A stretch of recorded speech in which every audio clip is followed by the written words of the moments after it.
Goeiemiddag gemeente, kom ons bid saam. Here, baie dankie dat ons vandag as 'n gemeente, as 'n geloofsgemeenskap bymekaar kan wees, hier in die Pinksterreeks. Here, baie dankie vir elke boodskap wat U vir ons gebring het uit die boek Openbaring. Help ons dat ons as vandag as gemeente werklik weer kan sien wat U wil vir ons gemeente is hier in Doringkloof. Help ons dat ons werklik U boodskap sal verstaan en U sal kan sien. Ons bid dit in die naam van die Here Jesus Christus, ons verlosser. Amen. Gemeente, ons is besig met die reeks uit Openbaring uit en ons gaan vandag van 'n gemeente saam praat wat die Here hulle voorprys vir wat baie ons as Doringkloof Familiekerk se ingesteldheid is, waar ons sê ons is 'n gemeenskap waar mense by mekaar kom en mekaar versorg, waar liefde gesien kan word en hoop beleef kan word. Vir die gedeelte waar liefde gesien kan word, is belangrik hier wat Jesus vir hierdie gemeente sê. Maar kom ons lees eers saam uit die woord van die Here. Kan die Bybels oopmaak, Openbaring 2, die boodskap aan Thyatira. Skryf aan die leraar van die gemeente in Thyatira: so sê die Seun van God, wie se oë soos vuurvlam en wie se voete soos geel koper is. Ek weet alles wat julle doen. Ek ken julle liefde, geloof, diensvaardigheid en volharding, en ek weet dat julle nou ook meer doen as tevore. Maar ek het teen julle dat julle die vrou Isebel laat begaan. Sy doen haar as 'n profetes voor en leer en verlei my dienaars om onsedelikheid te bedrywe en afgods offervleis te eet. Ek het haar kans gegee om haar te bekeer, maar sy wil haar nie van haar onsedelikheid bekeer nie. Dan vers 24. Maar vir julle ander in Thyatira, wat nie hierdie leer aanhang en hierdie diep geheimsinnigheden van die Satan, soos hulle dit noem, die geheimenisse van die Satan, so dit noem, leer ken het nie, sê ek lê op om julle geen ander verpligting nie. Hou net vas wat julle het, totdat ek kom. Aan elkeen wat die oorwinning behaal, en tot die einde toe volhard om te doen wat ek wil hê, sal ek die mag en gesag oor die nasies gee. Hy sal hulle met 'n ysterscepter regeer, hulle so slypotte stukken slaan. Dieselfde mag en gesag het ook van my Vader gekry. Daarby sal ek vir elkeen wat die oorwinning behaal, die môrester gee. Elkeen wat kan hoor, moet luister na wat die Gees vir die gemeente sê. Kom ons lees tot sover uit die woord van die Here. Voor ons begin om te kyk wat Jesus vir die gemeente in Thyatira sê, moet ons eers 'n bietjie kyk na die stad Thyatira en wat daar gebeur het. Wat weet ons van die stad? Thyatira was die kleinste gemeente aan wie Jesus geskryf het van die 7 gemeentes wat ons ook in hierdie Pinksterreeks behandel. Die stad was so wat 60 kilometer geleë vanaf Pergamum afgewees. En die grootste funksie van hierdie stad, die 60 kilometer van Pergamum, was om as 'n linie te wees om Pergamum te beskerm. As te ware 'n eerste linie van verdediging teen invallers wat van buitekant of Pergamum wil aanval. Thyatira het egter toe later ontwikkel in 'n baie belangrike stad wat homself onderhou het, dat die vervaardigheidsbedryf en klein industrie begin floreer het. Ons weet byvoorbeeld van Lydia, die purperverkoopster, ook oorspronklik van Thyatira gekom het. Daar was van alle soorte bedrywighede in hierdie stad gewees. Daar was tekstielwerkers, skoenmakers, bronsmede, pottebakkers en selfs handelaars gewees. Dan het ons ook in Thyatira gildes gekry. Ons kan gildes vergelyk met vandag se vakbonde. So ek besluit eintlik wat 'n woord ek kan gebruik. 'n Gilde is 'n groep mense wat 'n organisasie of 'n maatskappy verteenwoordig of werkers verteenwoordig, of 'n vakbond. Nie 'n vakbond soos ons dit ken. Dit het 'n baie groot rol gespeel in die gemeenskap daar in Thyatira. Soos in die ander gemeentes het politiek geen rol gespeel. Het absoluut op vervaardiging en besigheid en geld gefokus hierdie stad. Handel en geld. Nou wat weet ons van hierdie gemeente in Thyatira? Wat skryf Jesus aan die leraar daar? Eintlik weet ons regtig nie veel van hierdie gemeente af nie. Uit die brief kan ons sien en aflei dat dit eintlik baie goed gegaan het met hierdie gemeente. Die Here prys hierdie gemeente vir hulle harde werk en ywer van die evangelie. 4 spesifieke woorde word gebruik en ons as gemeente se manier van lewe, ons gemeenskap is waar liefde gesien kan word, hoe beleef kan word, kan ook in Thyatira gesien word. Want die Here prys hulle vir hulle eerste liefde en dit is liefde. Dit is die hart van ons geloof en die kwessie wat die gemeente in Efesië moeilikheid gegee het. Die Here prys hulle heel eerste vir hulle liefde, liefde vir mekaar en ook vir die liefde vir ander mense. In die tweede plek word die gewys, die Here prys hulle dan ook vir hulle geloof en hulle vertroue op Christus. Hulle diensvaardigheid word ook vermeld. Hulle het nie net gepraat nie, hulle het nie net liefde aan mekaar betoon nie, maar hulle was werklik diensbaar aan hulle omgewing en aan hulle stad gewees. Baie naby is wat vandag se terme as 'n missionale gemeente sal beskryf. En dan laastens word hulle volharding dan uitgesonder. As Johannes dan aan die einde van vers 19 skryf, ek weet dat julle ook meer doen as tevore. Is 'n duidelike sinspeling op die gemeente van Efese, wie se ywer al hoe meer getaan het. Thyatira het gebly om meer te doen as wat van hulle verwag word. Die een kopseer wat hulle dan egter gehaal het, was hierdie vakbonde of gildes moes hanteer. Anders as in Pergamum waar politiek die probleem was, het hier gegaan oor ekonomiese en werkskwessies en oor die versoeking vir voorspoed en rykdom en suksesvol te wees. Die versoeking om bietjie soos die wêreld te lyk, bietjie soos die wêreld op te tree en dan nog steeds 'n gelowige te wees. En dit is dan eintlik die ander probleem wat die gemeente gehad het, waar Jesus dan reguit aan hierdie gemeente kom en sê, julle het eintlik 'n baie groot probleem as hy verwys na hierdie vroue profetes Isebel. Sy het die gemeente openlik aangemoedig om die heidense feeste by te woon. Die rede daarvoor was dat sy gesê het en die groep mense aangehang het, as jy jou lewe vir die Here gegee het en jy gaan kerk toe, dan is jy reg, as jy fyn. Jy het jou lewe vir die Here gegee, soos is 'n kind van die Here, jy leef soos nou. Baie die argumente wat die Nikolaïte ook gehad het, jou lewe is reg, jou lewe is eendag in die hemel, jy het Jesus aangeneem, maar in die week leef jy nes jy wil. En jou besigheid en die manier hoe jy besigheid doen, lyk soos die ander mense se. As iemand in jou besigheid instap, kan hulle sien, hier's die Here nie.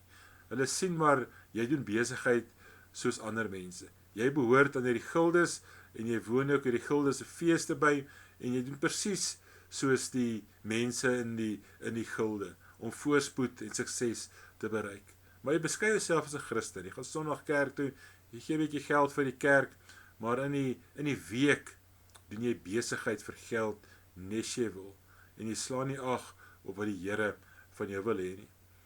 Ons het reeds, toe Chris gisteraand gepraat het, sê dat Christene glad nie so argument kan ondersteun nie. Vir die Bybel is siele, nie net siele belangrik nie. Vir die Bybel praat van liggaam, siel en gees. So jou siel is belangrik. As jy eendag sterwe en jy het die Here as jou verlosser aangeneem, dan sal jy in die hemel wees. Maar jou liggaam is ook belangrik. Ons word nie net geroep om te glo nie, maar ons word ook versoek om elke dag heilig te lewe. Daarom ook hierdie tekste en ander gedeeltes van die Bybel wat daar verwys word na seksuele oortredings, oorspel en dronkenskap en skinder en naaiwer en al daardie goed. Dit is sondes van die liggaam wat jy dan ook uit die koninkryk van die hemel kan hou. En hierdie Isebel het verder die teorie gehad, 'n verder sterkie gehad van die diep geheimsinnige kennis wat jy kan kry. Soos jy kan as gelowige 'n stapie hoër wees as ander gelowiges, want daar is 'n diep geheimsinnige kennis wat jy kan kry wat jy nie by Jesus kan kry nie. Soos dit wat hulle van Jesus geleer het, hulle gedink, dis daar, is reg, maar ons kan meer weet as wat Jesus vir ons kon geleer het. Hulle het dan ook geglo dat Jesus dan nie regtig dan genoegsaam was nie. Jesus se versoenoffer daar aan die kruis was nie genoeg nie. Wat ons van Jesus leer by die apostels is nie genoeg nie, want dit is moontlik vir jou as mens om 'n diep geheime kennis te kry van wat gebeur, of wat in ander mense lewens gaan gebeur, of in hulle besighede gaan gebeur. Dit is eintlik hierdie diep geheime kennis, lees ons dan hier, is eintlik kennis wat van die Satan afkom. Want ons weet, alles wat ons moet weet van Jesus, is in die woord opgestaan. En die soen opgeskryf, en die soen offer van ons Here Jesus Christus is genoegsaam.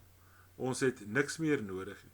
Ons het nie 'n meer diep geheimsinnige kennis nodig, of spirituele ervaring om in die hemel te kan kom nie. Dit wat ons van Jesus leer, is genoegsaam. En dit kan ons nie ander profetiese woorde van geheime kennis, wat nie in die Bybel staan nie, kan ons nie help met ons probleme nie. Ook het ons hierdie diep geheime kennis glad nie nodig as gelowiges. Want maak nie saak wat in jou lewe gebeur nie, maak nie saak waar jy is nie, die Here staan daar by jou, en die Here hy jou hand vat. En dit wat ons van Jesus en Jesus se krag in die Bybel lees, is genoegsaam. En sy offer aan die kruis was genoegsaam vir jou, om werklik skoon voor die Vader te kan staan. Dit beteken so leer, tas die hart van die evangelie aan. Ons glo dat wat ons van God moet weet vir ons lewe en ons saligheid alreeds deur Christus geopenbaar is.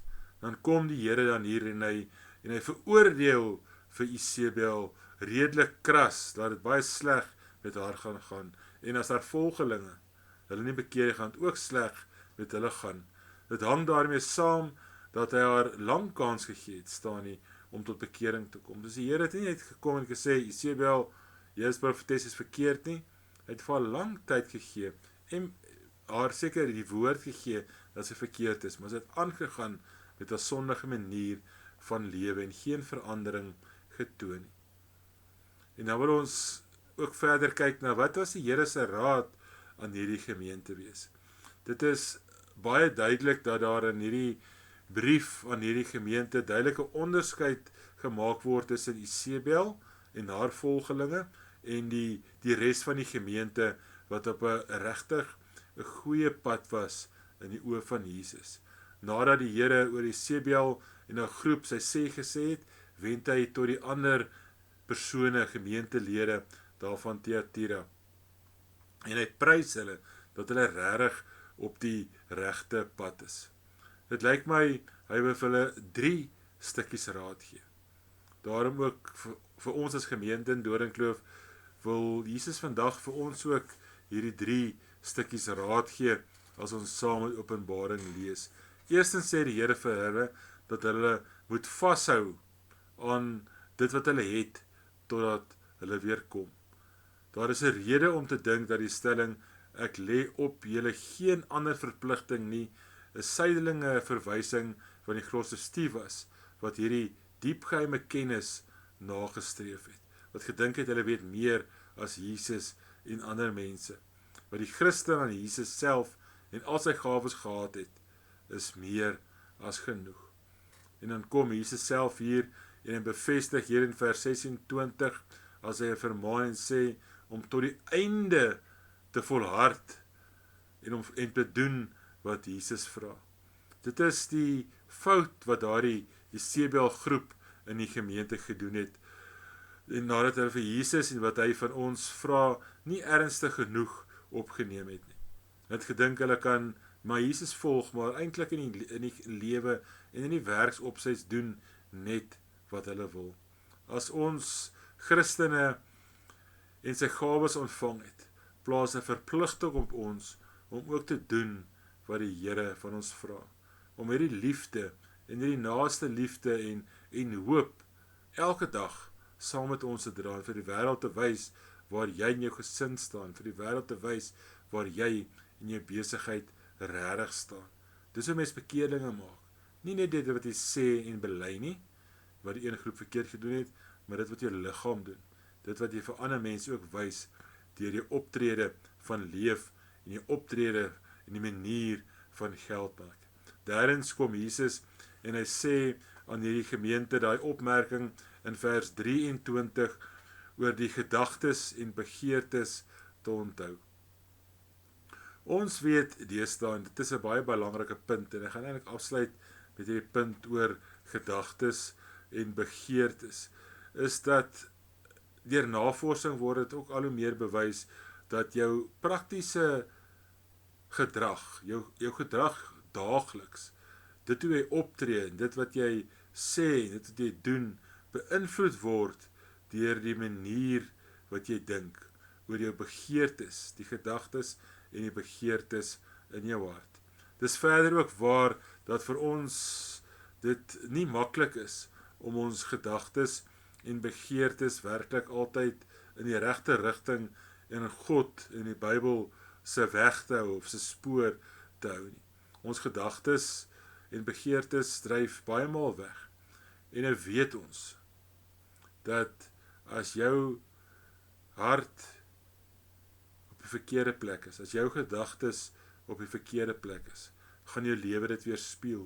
Jy gaan later nie eens meer agterkom. Jou lewe is nie soos dit moet wees nie. Jou lewe weerspieël nie Jesus Christus en die koninkryk se lig nie. Want jou gedagtes en jou hart wat niemand kan sien nie, niemand kan jou op aanvat nie, is nie reg nie. Maar jou daaglikse lewe word daardeur beïnvloed.